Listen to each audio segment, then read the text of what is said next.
It's Tuesday, the 27th of January, 2026. Good morning and welcome to Today in the News here in Vanguard Life. My name is Ololade Adeomi. A look into our newspapers for today. We're starting with Vanguard as usual. Major headline on Vanguard says, COUP, 16 indicted officers to face court-martial. Says Defense Headquarters, says panel will ensure fairness, a due process. Top banner, it says when bulldozers rumbled in Makoko, claim of 100-meter demolition from power line and excuse, says residents. 2027, Tinubu's running mate. APC dismisses speculations over Shetima's replacement. UK property scandal. AGF takes over ICPC's case against Uzekome. CBN upgrades OP, money points others to national licenses. 15 million Nigerians use hard drugs, says Mawa. My defection is in interest of Kano people, says Governor Yusuf. Lower banner, we can see it says gunmen abduct 26 in Zamfara communities, set shops ablaze. Tension in Ondo community as gunmen abduct proprietors, shoot 3. 13% derivation, federal government plot coordinates for new disputed oil fields. Osun local government tenure elongation illegal, undemocratic, says Adeleke. And lastly, on sports, it said Super Eagles, NSC confirms contract extension talks with Shell. Away from the Vanguard, they look into the Punch newspaper. Major headline on the Punch says, military investigation ends. Defense headquarters moves to arraign alleged coup plotters. Military finally confirms plot to overthrow Tinubu's government. Inside the plot to breach presidential villa security, Defense headquarters awaits presidential go-ahead for military tribunal. Top banner, it says, Alaafin so absent as Makinde kicks off Oyo 50th anniversary. Over 400,000 just for 50,000 police jobs. Strike. Court decides today as FCT workers demand Wike's removal. Presidential panel recommends a freeze on 1 trillion naira rice imports. Lower banner, it says deadly winter storm hits US, 17 killed, flights grounded. 2027, Kaduje assures Yusuf of APC ticket after defection. And lastly, it says NDLE arrests 336, destroys 207,000 kilogram cannabis in Ondo. Away from that, look at newspaper. Major headline on The Nation says, Kano quakes with governor, lawmakers defection to APC. Desiani's trial for corruption in UK runs into age. President arrives in Turkey. Top banner says NAFDAC's ban on sachet drinks will cripple local investment. Military set to court-martial suspects for alleged coup. AGF takes over Ozekome's forgery case from ICPC. No plan to replace Shetima as Tinubu's running mate, says APC. Away from that, let's take a look into the Guardian newspaper. Major headline on the Guardian says, residents on the brink as rents spike above yearly income in major cities. Top banner, it says tax laws and NEVGAD demands probe sanction over alleged alterations. Don't let 2027 politics undermine governance. CISLAC warns National Assembly. Defense headquarters to court-martial indicted officers in coup plot. Oil spill worsens in Ogoni 1 month after federal government intervention. Adeleke orders APC officials to vacate local government secretariat. APC tightens grip, sweeps Yusuf Muftwang Atiku's son in widening realignment. And lastly, it says Soludo orders 1 week closure of Onisha main market over sit at home. That's all we have on the front pages of the newspaper this morning. Join us after the break for a quick analysis with Mr. Dayo Akintobi. Welcome back. If you're just joining us, this is Today in the News here on Vanguard Life. My name is Ololade Adeomi. With me in the studio today for a quick analysis is Mr. Dayo Akintobi. He's a publisher at Ikeja Diary today. Lekki today and Ilupeju today. Good morning, sir. Good morning, Lolade. Good morning to all our viewers. It's a pleasure having you in our studios as usual. Thank you very much. I look into our first and major story for today. It says the Defense Headquarters of Nigeria has confirmed that 16 military officers will be tried by the court-martial after a special military panel concluded its investigation into allegations of indiscipline and the plot to overthrow the government. The officers were originally arrested October 2025 over acts deemed contrary to military regulations. The latest statement by Major General Uba, Director of Defense Information, said the investigation identified several officers whose conduct was inconsistent with the ethics and values expected of the armed forces. The officers to be tried include personnel from the Army, Navy, Air Force, spanning across different ranks. So let's start with our first question. You know, when the arrest was initially made, October 2025, there was an initial denial that, it wasn't a coup. Mm-hmm. It wasn't coup related. But now the Defense Headquarters is coming out to say that there's coup allegations now. How credible would we say this allegation is? And why did the military initially say that there was no, attempt for a coup? Well, for the stability of government, you really don't want, especially in a country where insecurity is rife, you really don't want it to look like government is vulnerable to where just any group of people, even in the military, can just decide to upstage a democratically elected government. So, the military has very rigid rules. So the fact that some people engage in behavior that's contrary to military norms, the first approach will be to do an investigation. You can't just assume that they were trying to stage a coup, even if it looks like that. So you can't go and start broadcasting the fact that there was a coup attempt when you've not done an investigation. All you know is that there were certain actions that were contrary to military norms. From a standpoint of government, sometimes government has to live with propaganda, because if you tell the truth, you can't tell the truth. You can't publicly say everything that's going on, especially when national security is involved. Sometimes you have to cover up some things. So if it looks like some people tried to do a coup and the response was a bit not so sure, that encourages other people to try as well. And remember, in the West African sub-region, we've had successful coups. Yeah. Mali, Chad, all these countries, there's been coups recently. So Nigeria is sitting in a dicey position. And, there's been a very harmonious relationship between the military and the democratically elected governments ever since we went back to democracy in 1999. All of the chiefs of army staff and the defense chiefs, all of them have always pledged support and loyalty to the constitution and to the administration in power. So to think that there are some people in their midst who are disgruntled, but for any coup to occur and be successful, it usually has to have popular backing, and it comes from a discontent, a widespread public discontent with governance that is currently affecting their lives. So people in the army who seek to overthrow or in any of the services, the only reason it's usually army is because to stage a coup, you need weapons. You have to use force, only two ways to get rid of a government: one by the ballot and the other by the bullet. Right? Those are the only two ways to get rid of a government. So if the ballot is when things are going well in the country, everybody's happy, we either go to re-elect the same government or we go to choose another a government that has promised us a better life. But when the one that's there at the moment is not doing well and the options are not palatable, then it encourages those who have the bullets to use force to change the government. So to me, the best way to avoid coup is good governance. That's the only way, is to give the people a good quality of life, give them reason to be happy. If we're all happy and excited, no military, anybody, I don't care how many guns they have, because they can't kill all 200 million of us. So even if they try, right, even if they try, and we say we don't want, they can't do it, So anyway, these people are being court-martialed.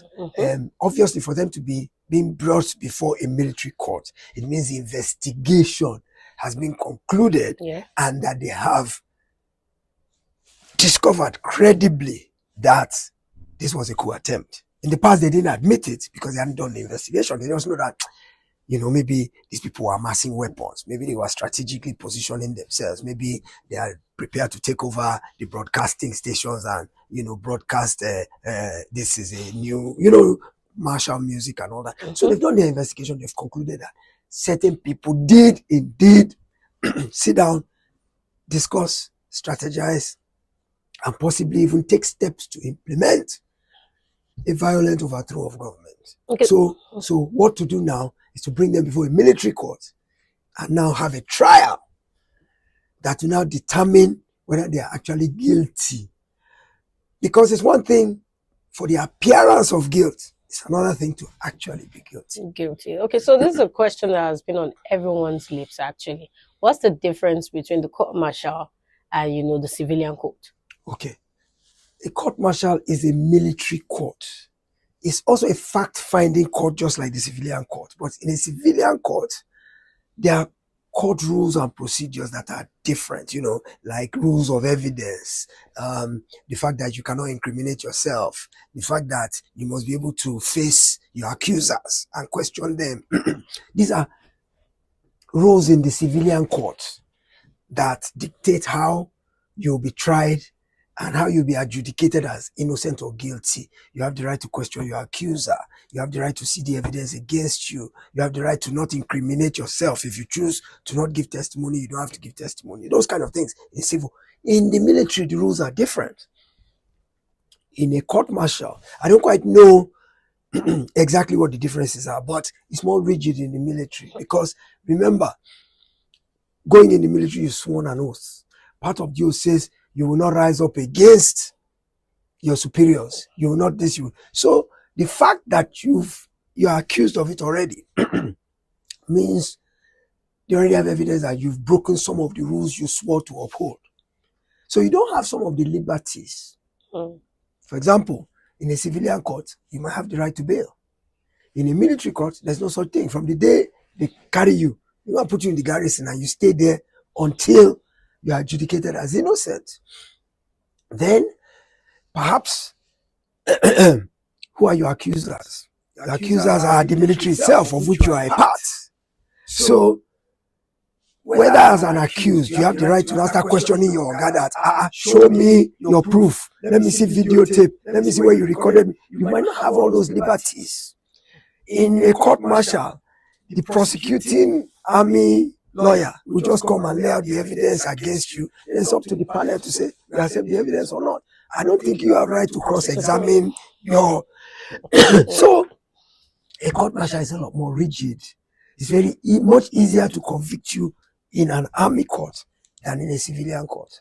Okay, so the reports of, denial of access by the families and lawyers of these people prior to this announcement, how credible would we say this process is and how transparent, since they were not allowed to? The army is a fraternity, it's a closed, it's not, it has its own internal mechanisms that don't conform with how we do things in civilian society. Once you go into the army or any of the services, you have abrogated many of your rights. You have given yourself in service to the country.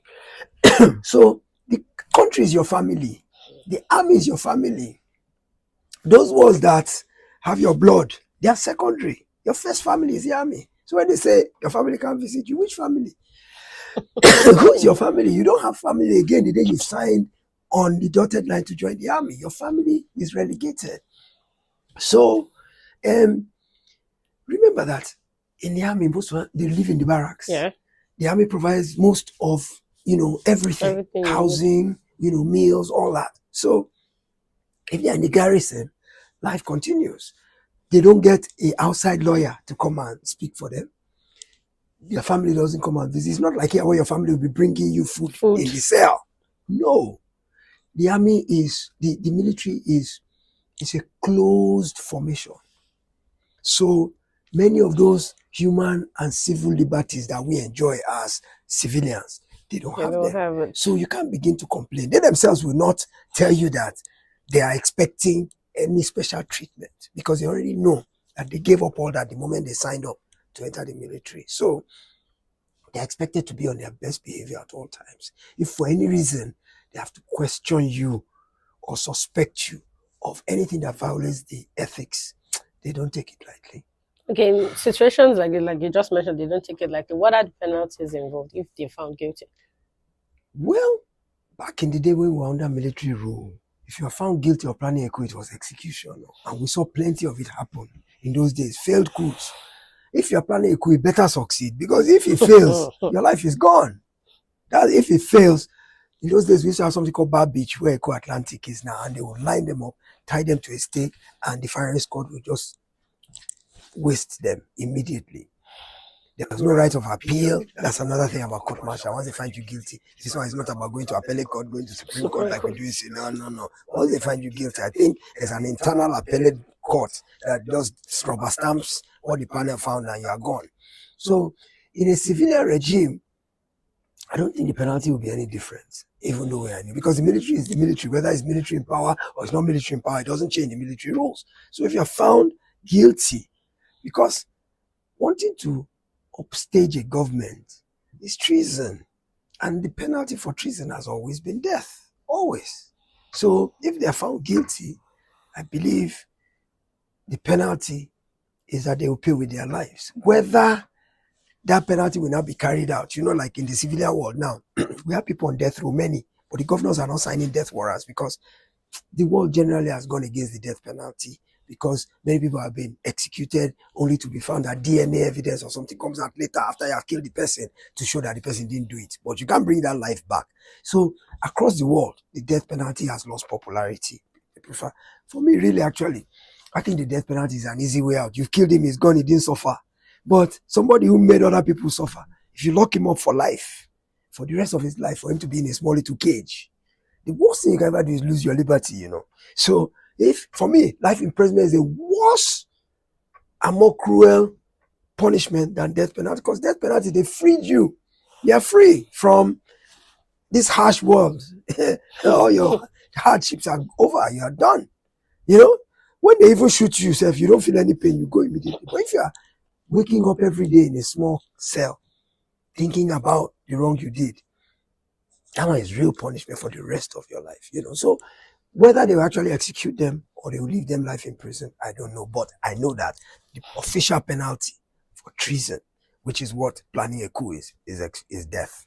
So what impact would we say this episode would have on civilian and military relationship in Nigeria? Well, the whole purpose of going through this court martial and making it public is to discourage others from wanting to try this kind of thing. The purpose of the military in a civilian administration is to protect the territorial integrity of the country, meaning that our borders, they should make sure that no foreign aggressor. Look at how America now is going after Greenland. America is doing that because it has a powerful military and it knows it can overrun Greenland and overrun many other countries. Same thing in Nigeria, army. Excuse me. Our armed forces are here to defend our territorial integrity and keep away external aggressors. But because of the insecurity problem in Nigeria, we've had to redeploy our army to do law enforcement within our own country. That's not really their job. That's for the police. So the relationship between the military and civilians in Nigeria, typically, army stays in the barracks and goes to do training exercises. We don't see them on the streets. At any time they come out of their barracks, it's because they're going to go and fight along our borders to keep us safe. But because we've had to draft them into this insecurity war, they can't be operating within the cities and not interacting with us. So there's a lot more familiarity with the military, which is not supposed to be, because familiarity breeds disrespect. You understand? So when this kind of thing happens to where there's a coup attempt, for it to have happened, I'm sure that those junior officers, in interacting with the public, they've been listening to the grievances of people who are complaining that the economy is harsh, my life is hard, I don't have money, the money in my pocket is not buying much, my children don't have job, there's no injection in the general hospital, food is expensive in the market, insecurity is rife, the roads are bad, we're getting flooded, all the problems. So those officers, by virtue of the fact that they are doing local law enforcement, they've been interacting with the public quite a lot, listening to the grievances. That might be what motivated them to say, there's widespread discontent in the country with the way things are. Maybe that creates an opening for us to step in and promise these people that we can do better. Like I said, the only time the army ever tries to step in is when there's widespread discontent. Okay, so away from that to look into our second story quickly. The Lagos State government demolition crew recently moved into the Makoko waterfront community with bulldozers, triggering widespread destruction of homes, boats, and livelihoods in the settlement. Many residents now say they are homeless and economically devastated by the ongoing action, which they described as unjust and heavy-handed. Governor Babajide Sanwo-Olu defended the demolition, saying that the evacuation notices had been served for over 2 years to residents living too close to high-tension power lines between 150 and 250 meters, and that the exercise was necessary for public safety and orderly city planning. What is your assessment? Let's look at the official reason the government actually gave for demolishing Makoko, particularly the safety concern. What is your assessment on that? Well, I've actually talked to some Makoko residents, and it is true that government gave notice. The government's reason is because there's high tension. According to building code, no living structure should be anywhere within so many meters of a high tension wire. It's for your own protection, because high tension wire carries electrical current, and at any given time it can spark. Anything can happen. So they don't like structures being anywhere near high tension wire. It's standard practice. It's unfortunate that we are still grappling with development to the stage that we have in developed countries. You don't even see the electrical wires; they're underground. So it's a shame that we are still at the level where electricity is carried by overhead wires.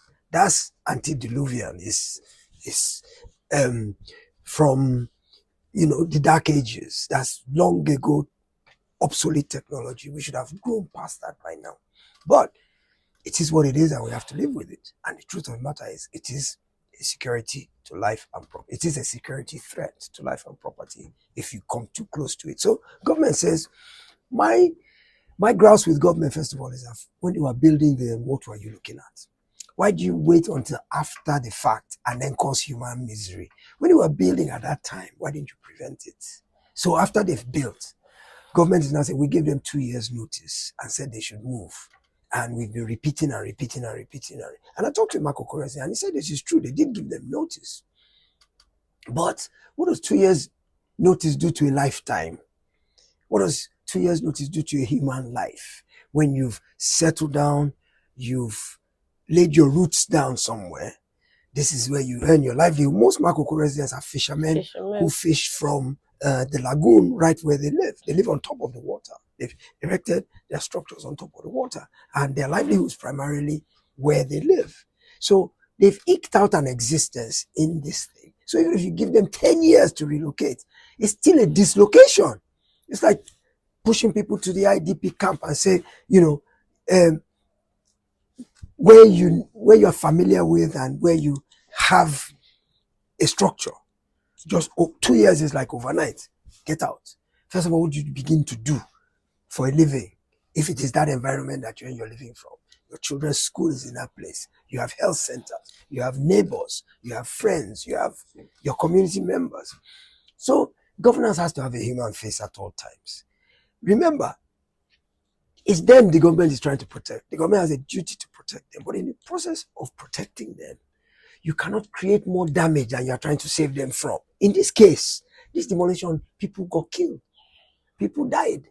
So if you are trying to save me, what's the benefit if you save me from high tension wire, but your bulldozer kills me in the process? Dead is dead, whether by...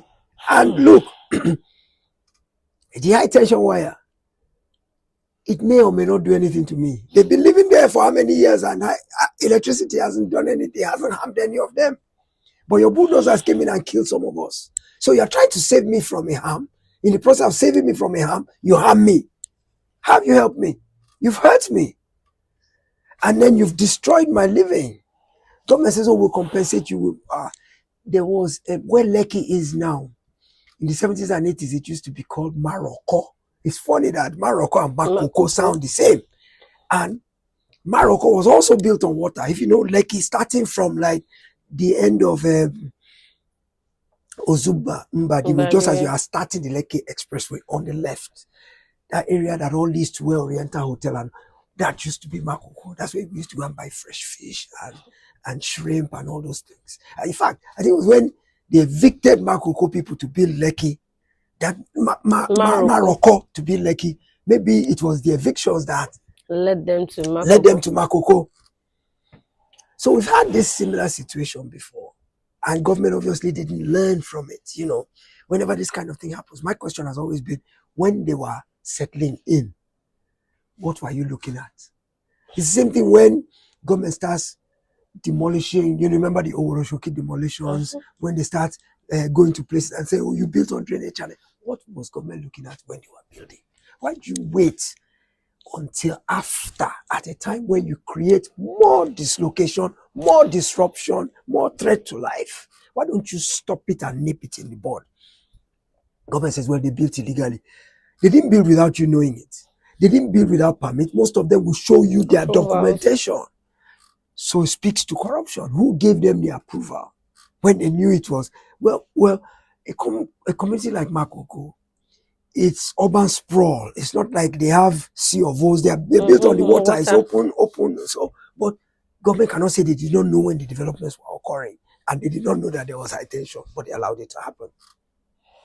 Okay, so the government claims is real concern for citizens. That's what they did what they did, and then but people are saying that there should be relocation and housing alternatives for the Makoko communities. Do you agree with that? Absolutely. I mean, because like I said, if you watch that development occur, the residents of that community, they are contributing to the economy of Nigeria. Most of the seafood that we consume in Nigeria comes from that place. You go out on Third Mainland Bridge, you see the fishing boats out every day on the lagoon. All the fresh fish, all the seafood that we consume comes from that place. And if you understand the ecosystem, you know that the life cycle of the sea world depends on certain creatures eating certain creatures, certain creatures excreting inside the water to create fertilizer for. So there's an ecosystem. So fishing itself is nourishing the lagoon, which in turn is nourishing us, which in turn is feeding us. So they have an economic impact.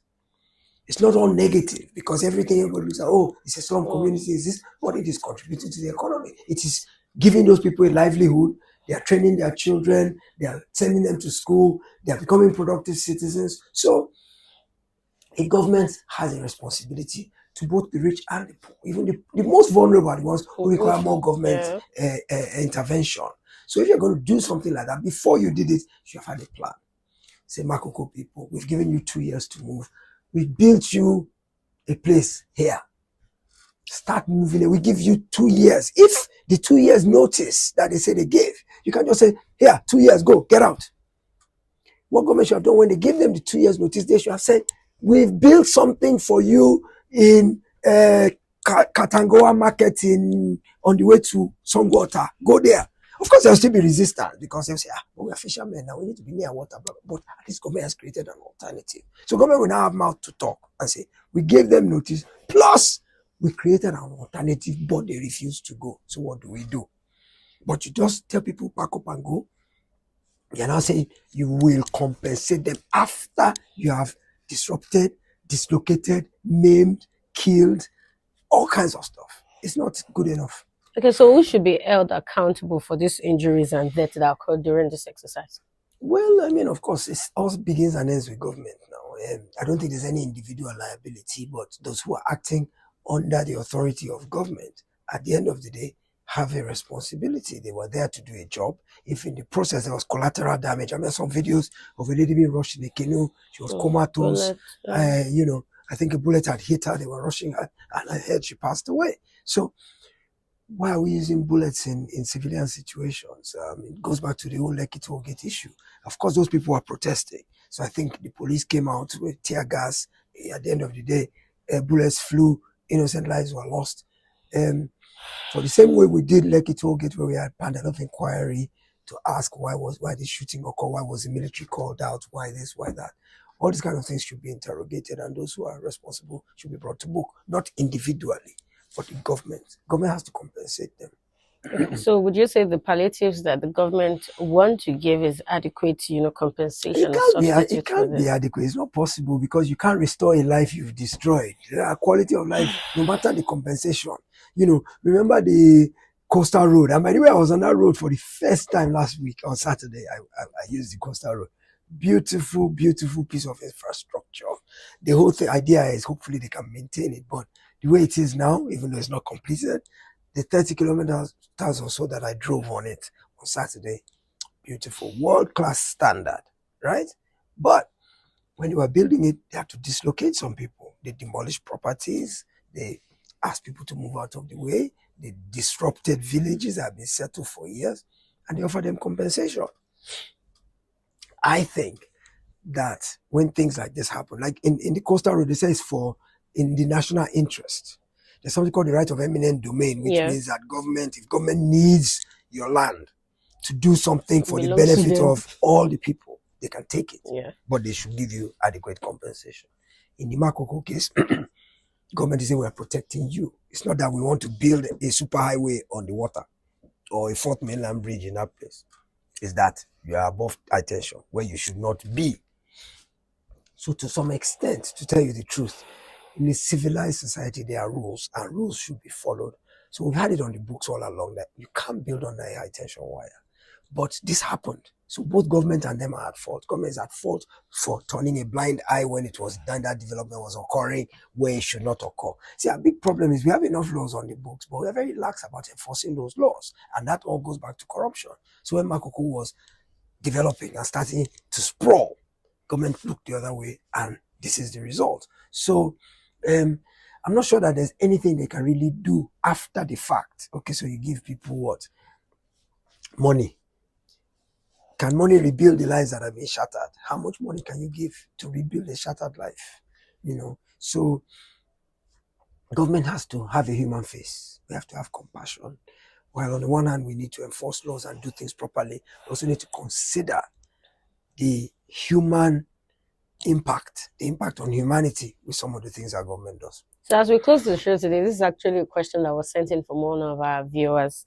And it says, the Makoko urban planning, would you say it is social injustice or dressed as policy, or would you say it's a policy that has to happen?